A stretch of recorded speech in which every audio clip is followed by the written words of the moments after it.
বিজনেত সদৌ চিৰাং জিলা ছাত্ৰ সন্থাৰ দ্বিতীয় বাৰ্ষিক বিজনী অধিৱেশন অধিৱেশনৰ দ্বিতীয় দিনৰ কাৰ্যসূচীৰ মুকলি সভাত অংশগ্ৰহণ সদৌ চিৰাং জিলা ছাত্ৰ সন্থাৰ সভাপতি উৎপল শৰ্মা বিজনী আঞ্চলিক ছাত্ৰ সন্থা আৰু বিজনীবাসী ৰাজ্যৰ সহযোগত দুদিনীয়া কাৰ্যসূচীৰে অনুষ্ঠিত অধিৱেশনৰ আজি দ্বিতীয় দিনৰ কাৰ্যসূচীত সভাপতি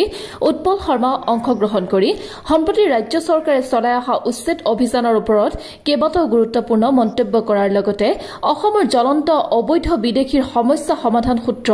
অসম চুক্তিৰ ৫ নং দফাত সকলো লুকাই আছে বুলি মন্তব্য কৰে অসম চুক্তি মৰ্মে ১৯৭১ চনৰ পিছত অহা হিন্দুৱে হওক মুছলমানে হওক যাব লাগিব অসম চুক্তিৰ স্থায়ী শান্তি আৰু প্ৰগতি অসম চুক্তিত লুকাই আছে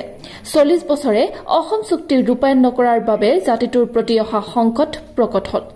অসম চুক্তিৰ প্ৰতিটো দফা আখৰে আখৰে ৰূপায়ণ কৰি অসমৰ নাগৰিকক সুৰক্ষিত কৰিব লাগে বুলি কয় উৎপল শৰ্মাই সদৌ অসম ছাত্ৰ সন্থাৰ সাংগঠনিক সম্পাদক সুদীপ চন্দ্ৰই সভাপতিত্বত অনুষ্ঠিত উক্ত সভাত উৎপল শৰ্মাৰ উপৰিও আছুৰ কেইবাজনো নেতৃত্বই অংশগ্ৰহণ কৰে নিউজ ডেস্ক ৰিপোৰ্ট NR24 স্থায়ী প্ৰগতিৰ সমাধান সূত্ৰ লুকাই আছে অসম চুক্তিত অসম চুক্তিৰ ৫ নম্বৰ দফাই কৈছে অসমৰ ১৯৭১ চনৰ পিছত অহা হিন্দুৱে হওক মুছলমানেই হওক অসমৰ পৰা বহিষ্কাৰ কৰিব লাগিব অসমৰ জ্বলন্ত অবৈধ বিদেশী প্ৰব্ৰজনৰ সমস্যাটোৰ সমাধানৰ সূত্ৰ সেইটোৱেই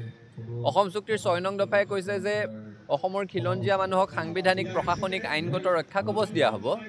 ৭ নং দফাই কৈছে যে জীৱন ধাৰণৰ মানদণ্ড উন্নত হ'ব পৰা ধৰণৰ অৰ্থনৈতিক পদক্ষেপৰ কথা কৈছে নতুন শিক্ষানুষ্ঠানৰ কথা কৈছে গতিকে অসমত স্থায়ী শান্তি অসমত স্থায়ী প্ৰগতিৰ সমাধান সূত্ৰ অসম চুক্তিত লুকাই আছে চুক্তিখন ৪০ বছৰ ৰূপায়ণ নকৰাৰ কাৰণে জাতিটোৰ প্ৰতি অহা সংকট প্ৰবল হ'ল আমি চৰকাৰক ক'ব বিচাৰিছোঁ দেৰি হৈছে এতিয়াও শেষ হৈ যোৱা নাই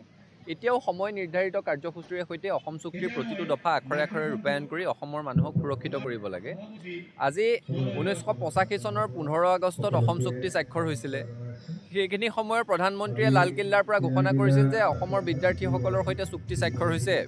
অসমত শান্তি আহিব অসমত প্ৰগতি আহিব তাৰ ৪০ বছৰৰ পিছত একেখন দেশৰে আমাৰ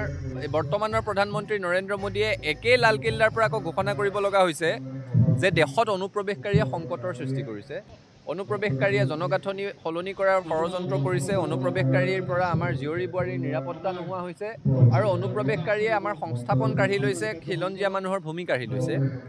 যিটো কথা উপলব্ধি কৰিবৰ কাৰণে প্ৰধানমন্ত্ৰীৰ আসনত বহাৰ ১১ বছৰৰ পিছত প্ৰধানমন্ত্ৰীগৰাকীয়ে উপলব্ধি কৰিব পাৰিলে সেই কথাটো অসমৰ মানুহে আজি ৪৬ বছৰ ধৰি কৈ আছে চুক্তি স্বাক্ষৰ হোৱাৰ ৪০ বছৰ তাৰ আগৰো ঐতিহাসিক অসম আন্দোলনৰ ৬ বছৰ এতিয়া সেইখিনি সময়ত অসমৰ মানুহে শ্লোগান দিছিল save Assam today to save India টুমৰো